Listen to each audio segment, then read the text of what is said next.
Hi, I want to talk a little bit about relativity. Yeah, the thing about relativity is it's not about finding which is true and which is false. It's more about finding a place for every philosophy.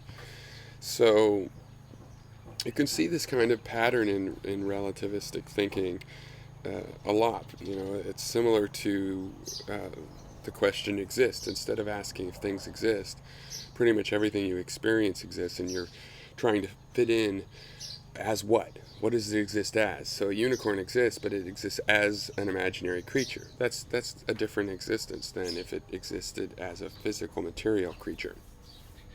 Okay, and so it is with philosophies. We're not looking at which need to be true, which should exist or not, but really what context should they exist in. So, I mean, to take a couple examples. So first of all, a human example, let's take an emotion or state of mind that I consider pretty negative: hate.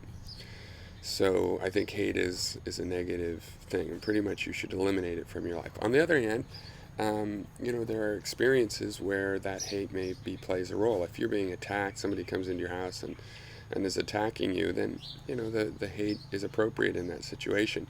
Now, if you can defend yourself without hate, uh, then fine. Maybe you can move beyond hate even in that situation. But of course, you'll have to do something that some people would consider hateful anyway, because it would be, you would be counterattacking that guy. Another example from the world of animals, though, parasitism. That's a pretty negative thing. I think it's no human should live that way. On the other hand, as a relativist, we can understand why there are some parasites in the world. It's part of the biological system. They have a role within the whole system. So you don't have to value them as an individual thing, but you can see where it fits in.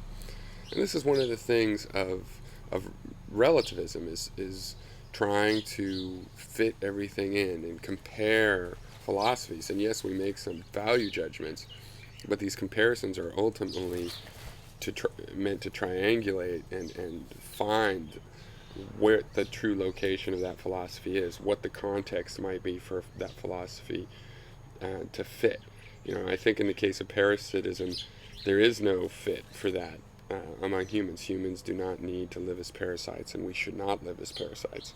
But ticks and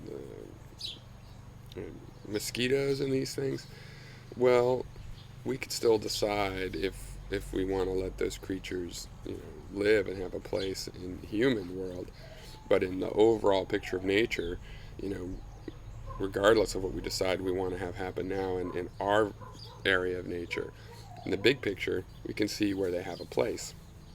And so this is what we're doing with relativism a lot of the times, is trying to find out what is the proper place. And when you find that out, in a one sense, it's like it justifies, okay, you can be this kind of philosophy because you have a place in the world. But no, having a place in the world is not the only question. The question also is, what is the place? If it's a very lowly place, maybe it's too low for any human being. It's not a fulfillment of any human being's full potential to have a philosophy that's hateful all the time, that's based entirely where every question is answered by who do you hate most. And um, but so I don't really see it as permission, because I don't think people, when they have to face the meaning of their philosophy and see what kind of state of mind justifies it, I don't think they're going to want to admit that they're in that state of mind. And so anyway, I don't think it's a big danger of permitting everybody to have every crazy idea.